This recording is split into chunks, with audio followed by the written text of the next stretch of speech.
হয় নমস্কাৰ। এই মুহূৰ্তত আমি দিব ওলাইছোঁ আজিৰ গুৰুত্বপূৰ্ণ খবৰ।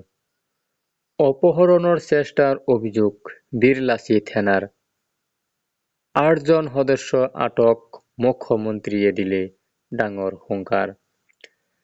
সিফালে এই ঘটনাৰ পিছতে মুখ্যমন্ত্ৰী হিমন্ত বিশ্ব শৰ্মাই বীৰলাচিত সেনা সন্দৰ্ভত এক কঠোৰ হুংকাৰ দিছে। সংগঠনটোৰ কাম-কাজৰ অসন্তুষ্ট প্ৰকাশ কৰি মুখ্যমন্ত্ৰী হিমন্ত বিশ্ব শৰ্মাই লগতে বীৰলাচিত থানাই পৰিৱেশ নষ্ট কৰিছে বুলি দাবী কৰে। বীৰলাচি থানাৰ বিৰুদ্ধে উঠিছে এক বৃহৎ অপৰাধৰ অভিযোগ। সংগঠনটোৰ সদস্যৰ বিৰুদ্ধে অপহৰণৰ চেষ্টাৰ গুৰুতৰ অভিযোগ উত্থাপন হৈছে। এই গোচৰত আৰক্ষীয়ে ৮গৰাকী লোকক গ্ৰেপ্তাৰ কৰিছে। এই সন্দৰ্ভত লাভ কৰা অভিযোগৰ ভিত্তিত দেওবাৰে নিশা প্ৰায় ৯:৩০ দিছপুৰ আৰক্ষীয়ে এক অভিযান চলাই আটক কৰে।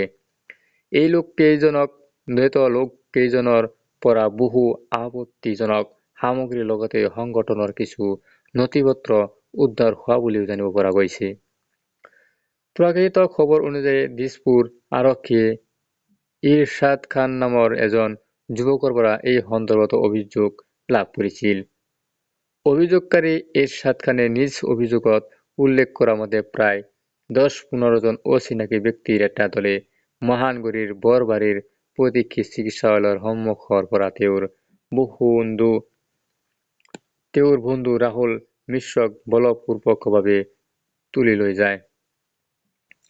গোটটোৱে লগতে ৰাহুল মিশ্ৰৰ মুক্তিৰ বাবে ১৫-২০ লাখ টকা দাবী কৰা বুলিও ইৰশ্বাদ খানে অভিযোগ কৰে। লগে লগে দিছপুৰ আৰক্ষীৰ এটা দলে অভিযান চলাই ত্ৰিবেণী পথৰ পৰা ৬ যুৱকৰ জিম্মাত ৰাহুল মিশ্ৰক উদ্ধাৰ কৰে। আৰক্ষীয়ে লগে লগে যুৱক কেইজনকো গ্ৰেপ্তাৰ কৰে। তেওঁলোকে ব্যৱহাৰ কৰা বাহনৰ পৰা বেছবল ষ্টিক, হকী ষ্টিক, ছুৰী, জলকীয়া স্প্ৰেৰ লগতে ৬টা মোবাইল উদ্ধাৰ কৰা বুলি জানিবলৈ দিয়া হৈছে। সিফালে বীৰলাচি থানাৰ নেতা বিকাশ অসমৰ স্বাক্ষৰিত ৫খন আৰ্থিক সাহায্যৰ আবেদন বীৰলাচি থানাৰ নামত ধন সংগ্ৰহৰ বহী সংগঠনটোৰ লগ আৰু বিৰাজ পল্লৱ কলিতাৰ নামত সংগঠনৰ এখন ID কাৰ্ডো উদ্ধাৰ কৰা হয়। ইয়াৰ পিছতে আৰক্ষীয়ে ঘটনাৰ সৈতে জড়িত আন ২জন লোককো আটক কৰে।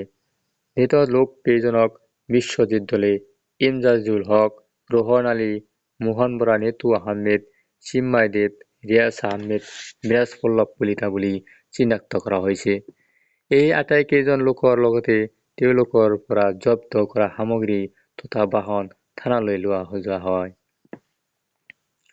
অৱশ্যে বীৰলাচি থানাই নিহত লোককেইজনৰ সংগঠনটোৰ সৈতে কোনো সম্পৰ্ক নাই বুলি দাবী কৰিছে। সংগঠনটোৰ সূত্ৰই এক সন্দৰ্ভত প্ৰতিক্ৰিয়া প্ৰকাশ কৰি ধৃত এই লোককেইজনে বীৰলাচি থানাৰ নাম লৈ ধন দাবী কৰিছিল বুলি উল্লেখ কৰে আৰু তেওঁলোকে বীৰলাচি থানাৰ সদস্য বুলিও মন্তব্য কৰিছে। সিফালে এই ঘটনাৰ পিছতে মুখ্যমন্ত্ৰী হিমন্ত বিশ্ব শৰ্মাই বীৰলাচি থানা সন্দৰ্ভত এক কঠোৰ হুংকাৰ দিছে। সংগঠনটোৰ কাম-কাজত অসন্তুষ্ট প্ৰকাশ কৰি মুখ্যমন্ত্ৰী হিমন্ত বিশ্ব শৰ্মাই লগতে বীৰলাচি থানাই পৰিৱেশ নষ্ট কৰিছে বুলি দাবী কৰে। ব্যৱসায়ীসকলক অত্যাচাৰ কৰি যোৱা ২ মাহত বীৰলাচি থানাই অসমত ব্যৱসায় পৰিৱেশ একেবাৰে নষ্ট কৰি দিছে বুলি মন্তব্য কৰে। এনে পৰিস্থিতিত আলফা-স্বাধীনৰ দৰে বীৰলাচি থানাকো হয়তো নিষিদ্ধ কৰিব লাগিব বুলি তাৎপৰ্যপূৰ্ণ মন্তব্য কৰিছে অসমৰ মুখ্যমন্ত্ৰী হিমন্ত বিশ্ব শৰ্মাই। সিফালে দলৰ নেতা বিকাশ অসমৰ নাম নোলোৱালৈকে মুখ্যমন্ত্ৰী গৰাকীয়ে সংগঠনটোৰ এগৰাকী সদস্য আই-মাতৃসকলক লৈ দিয়া মন্তব্যৰ বাবে কঠোৰ ব্যৱস্থা ল'বলৈ আৰক্ষীক নিৰ্দেশনা দিয়া বুলিও উল্লেখ কৰিছে।